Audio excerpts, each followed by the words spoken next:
এদিকে বাজেট অধিবেশনের বিস্তারিত জানাতে একটু আগে আমরা যেমন বলছিলাম যে জাতীয় সংসদে আছেন রিপোর্টার দেবাশিস রায়। আমরা এবার যাচ্ছি দেবাশিসের কাছে।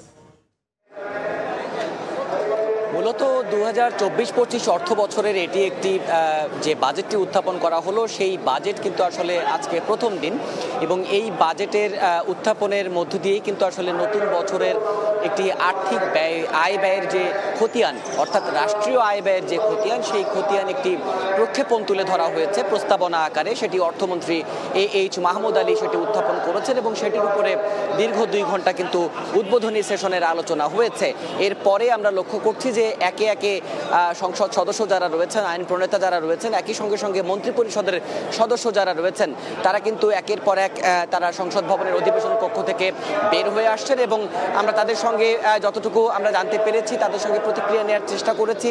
তারা প্রতিক্রিয়া এরই মধ্যে আমরা প্রতিক্রিয়া পেয়েছি ওবায়দুল কাদেরের, যিনি গুরুত্বপূর্ণ মন্ত্রণালয়ের দায়িত্ব সামলান। তিনি বলেছেন যে এই বাজেট আওয়ামী লীগের একটি অন্যতম শ্রেষ্ঠ বাজেট হতে চলেছে এবং এই বাজেটটি নিঃসন্দেহে আগামী দিনের জন্য যে আসলে যে পরিস্থিতি দেশের সংকট উত্তরণে সেই সংকট উত্তরণে ভূমিকা রাখবে। এর পাশাপাশি তিনি গুরুত্বপূর্ণ একটি তথ্য গণমাধ্যমের সঙ্গে প্রশ্নের উত্তরে বলেছেন যে ভারতের প্রধানমন্ত্রী নরেন্দ্র মোদী তার যে শপথ অনুষ্ঠানে প্রধানমন্ত্রী শেখ হাসিনার যাবার কথা সেটি সেই শিডিউলে কিন্তু সেই সূচিতে কিছুটা পরিবর্তন এসেছে।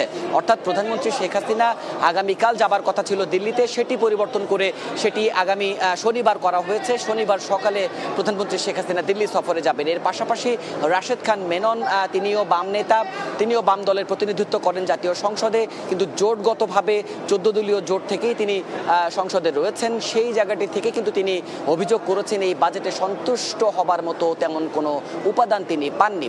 একই সঙ্গে সঙ্গে এখন যে সংকটের পরিস্থিতি চলছে, যে আর্থিক একটি অচলাবস্থার মতো শঙ্কা তৈরি হয়েছে, সেই শঙ্কার মধ্যে জনগণ খুব একটা স্বস্তিতে থাকবে বলে এই বাজেট খুব একটা স্বস্তি দিতে পারবে বলে তিনি মনে করেন না। একই সঙ্গে সঙ্গে ইন্টারন্যাশনাল মনিটারি ফান্ড বা আন্তর্জাতিক মুদ্রা তহবিলের যে শর্ত বেঁধে দেওয়া হয়েছিল সেই শর্ত ছাড়া এই বাজেট প্রণয়ন এবং এই বাজেট বাস্তবায়ন দুটোর আসলে কোনোটিই সম্ভব হবে না।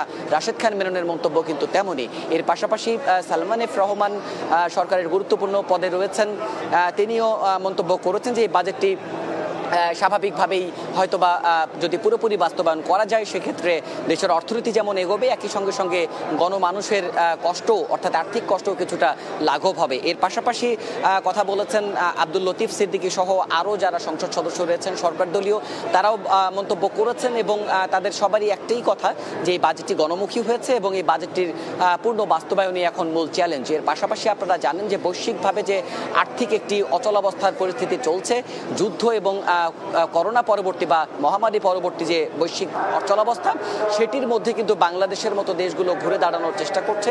সেক্ষেত্রে প্রণোদনা এবং একই সঙ্গে সঙ্গে রাজস্ব, এই দুইয়ের মধ্যে ব্যালেন্স বা এই দুইয়ের মধ্যে সামঞ্জস্য কিভাবে করা হবে সেটি কিন্তু এখন বড় আলোচনার বিষয় হয়ে উঠেছে। তো এই ছিল এখন পর্যন্ত আমার কাছে সংসদ থেকে সবশেষ তথ্য। বাজেট অধিবেশনে বিস্তারিত, বিশেষ করে সংসদ নেতাদের প্রতিক্রিয়া কি সে বিষয়ে নিয়ে যুক্ত হয়েছিলেন সহকর্মী দেবাশিস রায়। আমরা সরাসরি ছিলাম জাতীয় সংসদ ভবনে।